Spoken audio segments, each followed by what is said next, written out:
Urdu novel zone میں خوش آمدید۔ آج ہم پڑھیں گے اب انکار کا موسم نہیں، از قلم نبیلہ ابر راجہ۔ جنوری کا سرد ترین دن تھا۔ نریم کافی دیر سے شارق کا انتظار کر رہی تھی۔ کالج تقریباً خالی ہو چکا تھا۔ اس سے پہلے شارق کبھی اتنی دیر سے نہیں آیا تھا۔ اس طوفانی موسم کے تیور بڑے جارحانہ لگ رہے تھے کیونکہ آسمان پہ کالے سیاہ بادل قطار در قطار جمع ہو رہے تھے۔ نریم نے آستین ہٹا کر ٹائم دیکھا۔ چھٹی ہوئے 1 گھنٹہ ہونے کو تھا۔ اس نے دل میں کچھ سوچا اور ارادوں کو مضبوط کرتی گیٹ کراس کر کے باہر آ گئی۔ عین سامنے والی سڑک پر بس اور ویگن سٹاپ تھا۔ اوپر بے رحم بادل برسنے کو تیار کھڑے تھے۔ اسے فیصلہ کرنا ہی پڑا۔ آج دوسری بار ایسا ہوا تھا کہ شارق بھائی اسے لینے نہیں آئے تھے۔ پہلی بار اس وقت جب وہ نئی کالج آئی تھی اور بڑی پھپھو کی ڈیتھ ہو گئی تھی تو اس روز سب ادھر چلے گئے تھے۔ اسے لینے آنا کسی کو بھی یاد نہیں رہا تھا۔ سو وہ فائزہ رحمان کے ساتھ اس کی گاڑی میں گھر آئی تھی تو گیٹ پر وزنی تالا پڑا ہوا تھا۔ اسے پڑوسیوں سے حالات کا علم ہوا اور آج دوسری بار ایسا ہوا تھا کہ کوئی اسے لینے نہیں آیا تھا۔ اس کے اندر انجان سے خدشات جاگنے لگے۔ بیگ دوسرے کندھے پر منتقل کرتے ہوئے اس نے تیز تیز قدموں سے سٹاپ کی طرف چلنا شروع کر دیا۔ اسی اثنا میں بارش کی موٹی موٹی بوندوں نے اس کا مزاج دریافت کرنا شروع کر دیا۔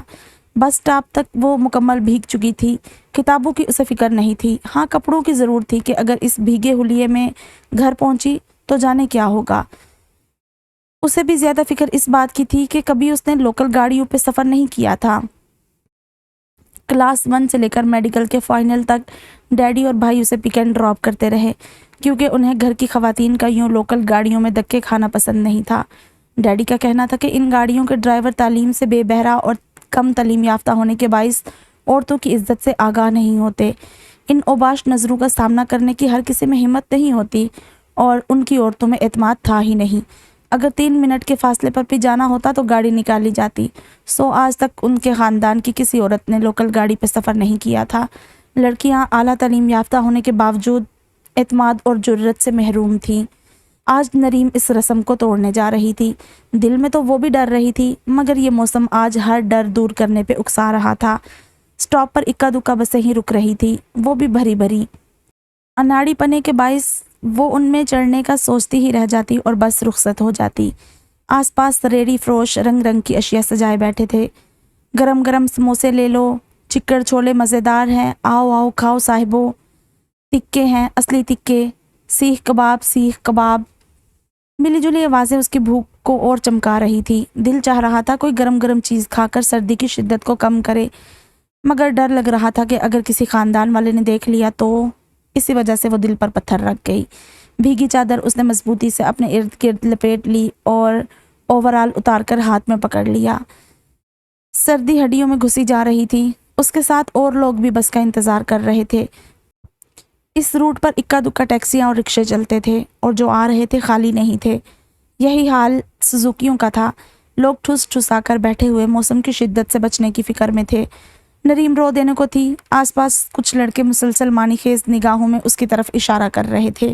اللہ اللہ کر کے ایک بس آئی جو قدرے خالی تھی۔ اس نے اس بار ہمت کر کے بس کا ڈنڈا پکڑ ہی لیا اور پوری مضبوطی سے زور لگا کر اوپر چڑھی۔ سٹاپ پر کھڑے لوگ بھاگ بھاگ کر اندر داخل ہونا شروع ہو گئے۔ نریم کو جو دھکا لگا وہ گرتے گرتے بچی۔ پوری بس بھری ہوئی تھی۔ وہ ڈرائیور کی سیٹ کی پشت پر کھڑی ہو گئی۔ اس کے سامنے 4 فیشنیبل سی کٹے بالوں والی لڑکیاں بیٹھی تھی۔ میٹھی میٹھی سی لپسٹک اور پھیلا ہوا میک اپ انہیں ورکنگ وومن ظاہر کر رہا تھا۔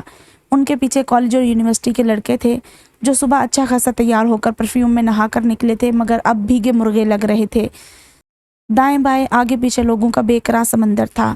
اتنے زیادہ لوگ اتنی کم سی جگہ میں سمائے دیکھ کر وہ انگشتے بدندا تھی۔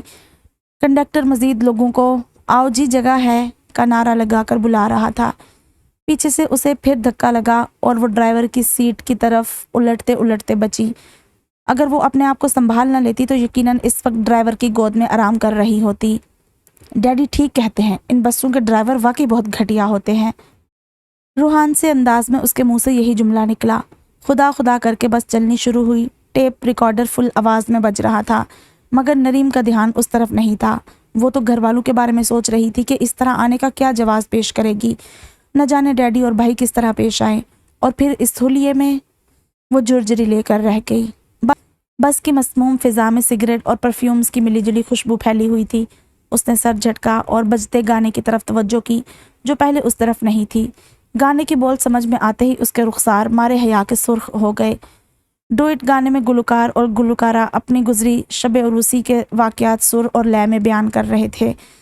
اس کے بعد ایک اور گانا شروع ہوا جس نے نریم کے ضبط کا پیمانہ لبریز کر دیا۔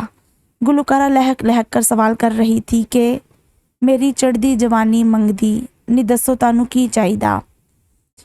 اس کی چاہیدا کے بعد وہ جو کہہ رہی تھی اسے سن سن کے نریم کا دل چاہا وہ ابھی اس بس سے اتر جائے۔ اس نے پاس بیٹھے ایک معمر شخص سے التجا کی کہ اس گانے کو بند کروائے۔ وہ بھی شریف حیادار آدمی تھا۔ جھٹ پاس آتے کنڈکٹر سے کہا کہ یہ بچی کہہ رہی ہے گانا بند کرو۔ کیوں جی اس میں کیا برائی ہے؟ وہ بےہودہ سا کنڈکٹر ایک آنکھ بند کر کے عامیانہ طریقے سے بولا اور سیدھا اس کے پاس چلا آیا۔ نریم بدک گئی۔ دیکھو اسے بند کرو ورنہ اچھا نہیں ہوگا۔ اسے کچھ نہ کچھ کہنا ہی تھا۔ کنڈکٹر بھی باز آنے والا نہیں تھا۔ اس سے اچھی خاصی بدتمیزی کی اور پہلے سے بھی باآواز بلند ریکارڈر بجنے لگا۔ نریم کھولتی غصہ ضبط کرتی ایک سٹاپ پہلے ہی پیچھے اتر گئی۔ سامنے ٹریفک پولیس کا ایک اہلکار کھڑا تھا۔ اس نے پل بھر میں جرأت مندانہ فیصلہ کر لیا اور پل بھر کے لیے مڑ کر دیکھا۔ بس تقریباً آدھی خالی ہو چکی تھی اور کھڑی تھی۔ کنڈکٹر صدائیں لگا رہا تھا۔